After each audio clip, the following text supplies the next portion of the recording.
Good morning. Welcome to Rising. We have another terrific show for you this week to start off things on this Monday. Katie Halper is here with me, filling in. So nice to see you, Katie. Thank you. You too. So let's tell them what's on deck. So today on the show, my colleague and journalist Aaron Mate will join us to discuss some new updates on Ukraine. And we have a very special guest to discuss the protesters killed in Iran over the death of Mahsa Amini. But before we dive into that, the Federal Reserve and Federal Reserve Chairman Jerome Powell, well, they're finally speaking candidly on the possibility of a recession. After Powell and Treasury Secretary Janet Yellen repeatedly downplayed inflation back in 2021, Powell is now finally admitting that he doesn't know what will happen to the economy. Speaking to reporters late last week, Powell said, quote, "No one knows whether this process will lead to a recession or, if so, how significant that recession would be." So, we talk a lot on the show about experts, the limits of the expert class, right. The elite class, and what they say. Technocracy. With respect, not just to hypocrisy, but the actual limits. Technocracy. Yes, the technocracy. In terms of COVID, in terms of foreign policy, the tremendous consensus that we always have to do something, right. Military-wise. I think that same skepticism that you and I and so many of the people we feature on this show, voices that are skeptical of whatever you want to call it, the regime, the deep state, et cetera, have to say on all these subjects, that skepticism should be warranted as well for the financial experts, right? For the Powells and the Yellens, et cetera. Yeah, I definitely think that's an appropriate response. And we see that, whether or not they call something a recession seems to be very politicized. I mean, as is all of what the Fed does, honestly. Right, they act like they're above it, that they're not involved in it. Yes, right, that they're apolitical, that they're post-partisan, that they are objective, non-ideological, but that's not true. Yeah, that's not. Not true at all. I would argue that they do Wall Street's bidding. You and I may disagree over that. Well, I don't know that I don't maybe we do agree. That. Maybe we do agree. They're looking out for certain interests. Yes. I want a free market economy. I want less regulation. I want less of collusion between government and big business. Yes, I know. Like but I agree with many of my friends on the left that often big government does do the bidding of the corporate world, right. of the most powerful voices in the corporate world, because that's who is in a position to influence them. Sure. So right. It's absolutely something to worry about. This is like a kumbaya moment for us. We do have them on the show sometimes, even me and Brianna. Yeah, even not all that often, but sometimes. Yeah. Well, it seems Americans are taking note of the record inflation. A new Washington Post ABC News poll found that most Democrats and independents don't want Biden to be the Democratic nominee for 2024. Biden receiving his lowest marks on handling of the economy. The poll also found that only 39% of Americans approve of Biden's job performance, while 53% disapprove. On the economy, he's at a dismal 36% approval rating, while 57% disapprove of how he has handled the economy. Even former White House Press Secretary Jen Psaki said the quiet part out loud on MSNBC. If it is a referendum on the president, they will lose, and they know that. They also know that crime is a huge vulnerability for Democrats. I would say one of the biggest vulnerabilities. It's so nice to see Jen Psaki again. I know, I've missed her. I do miss her. She was it sounds to me she was a better press secretary, I think, than. She definitely was more condescending, but she seemed much more in control. She treats the press the way they deserve to be treated. I guess that is. And by they, I mean we. We're in the press, but, You're a masochist. Yeah. you like the contempt and condescension, yeah.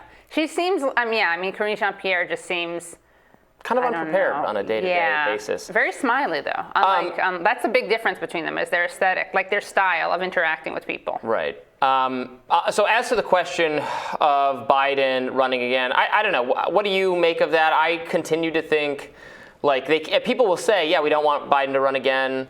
But what's the alternative? Right. There's no one who is liked better. Apparently now we're supposed to accept that Gavin Newsom is going to crown himself the next Democratic front, which I don't live in California, right. So I guess I'm only familiar with Gavin Newsom's policies from afar. They seem to have they're liberal Democratic policies that I don't like. Yeah, but also with speaking of smug condescension, yes, isn't that he's just like what he defines? he's a parody of I think what the right hates about the left, but also for us on the left, he's not that progressive. Right. He talks the talk, but he said he vetoed something for workers' rights that like the same day he and his partner, not romantic partner, but a business partner, bought this huge vineyard. It was like you couldn't make it up, you know? Right, is virtue signaling rhetoric, and then, I mean, what much of a national audience knows him for is militantly strict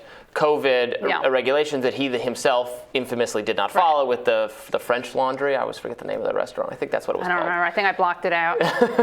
Yeah. So I don't see why. I don't see. A lot of gel. I feel like he's known for a lot of gel. Well, they say he has good hair, I guess. It's sort of like an 80s hairstyle to me. But, it is a little villainous. I'll never knock another man's crazy hairstyle. That's on obviously. me. That was my statement. Okay. I took it off. Yeah, we do know no gender-based physical appearance shaming. No, but maybe obviously. actually this is like reparations for me to talk about a man's appearance. So you're welcome. You're welcome, everyone. Okay. Well, though Biden continues to tout his economic accomplishments, including the American Rescue Plan, his message is falling on deaf ears as Americans grapple with record inflation, according to Politico. Global markets have shaken up Wall Street, with both the Dow Jones and the S&P 500 nearing their weakest levels of the year, not to mention the Fed's pledge to continue to raise interest rates could throw millions out of work. But Biden's chief of staff, Ron Klain, defended the president's economic accomplishments. Let's watch. It's easy to forget that when Joe Biden came to office, we turn on the TV at night, people were in line in football stadiums waiting for a box of food. The unemployment rate was nearly 10%. We had 20 million people out of work, and businesses closed and schools closed. So we needed an economic response that addressed that. But the president also ran on a promise to build back better and to see that at the other end of getting over this immediate crisis, we'd build the kind of economy that he likes to say from the bottom up and the middle out. Right. I think the problem, though, with that way of describing the situation, look, businesses were closed, schools were closed, people were out of work, not because things hadn't been because of the pandemic, because of a once in a century crisis, not of our making, or some theories, not of generally people's making, perhaps of some scientists meddling in how they shouldn't have. But that aside, this happened, and then these policies were done.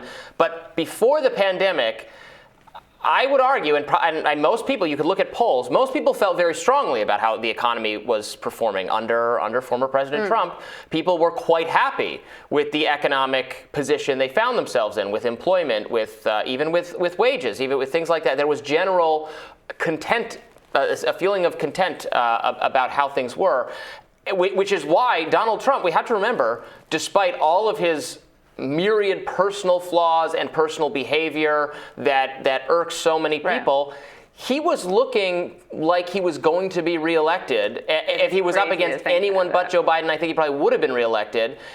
And he was looking strong until the pandemic ruined everything, because people were happy with the economy. So when people like Ron Klain talk about, it was, it's broken, we had to fix it. Well, you have to fix it. It got broken because of the pandemic, had to fix that. But before that, it was working for a lot of people. And I know not everyone feels that way, but if you looked at the polls broadly, there was support for how things were under Trump economically. Yeah, I mean, I know that he did. It was one of the biggest upward transfers of wealth under Trump, but I think that a lot of people didn't perceive that they were hurting, or certainly it wasn't in the discourse as much as it is now. And of course, inflation is always discussed, understandably. But even the way we talk about it, there could be more of an emphasis on unemployment. But I do think that Biden and Klain are trying to claim credit for just the natural recovery from COVID, as if it's stuff that they put into place, as opposed to what it is, which is kind of a getting back to normal. Now, there's a whole discussion to be had over whether we should be getting back to normal in some areas, and is COVID really over? And Biden said it was, and then walked that back. You guys have talked about this. But I do think that it is an attempt to take credit for something that was going to sort itself out to some extent. Yeah, no, absolutely. Right. You can't, they're putting it in the win column. Right. That we've sort of gotten back in many respects to where we were before this thing happened. Right. Which is like anyone was going to, if we're going to reopen businesses, we're going to allow people to work again, things were going to improve somewhat. Right. And now you can't get a K95 mask because COVID is over. So that's not a good thing, Biden. Yeah, well, I mean, I think the pandemic should be over. Obviously, it's still sad that people are still dying. Whatever can be done for people who perceive themselves to still be at risk, I support them taking whatever precautions they want to take. I'm going to get my booster tomorrow. Yeah, there. I'm not afraid to say it. Yeah. No, I'm going to get it. I'm prone, people know from watching the show, I'm prone to respiratory illnesses. Been ill half the summer, so I'm going to get it. I don't think it should be required for anyone. If anybody else wants to make a different choice, absolutely fine. But my calculation is I'm going to get it because not because I think it's going to stop me from getting COVID. We know that doesn't work that way. But I would rather get COVID and be sick for like a day than get COVID and be sick for like a week. Yeah. The audience doesn't want to watch me, coughing all over Brianna. She doesn't like that either. So you should TikTok yourself getting the vaccine. We'll see. Maybe a selfie, maybe an arm selfie. Oh yeah, that'd be great. Okay, we have our radars coming up next. Stay with us.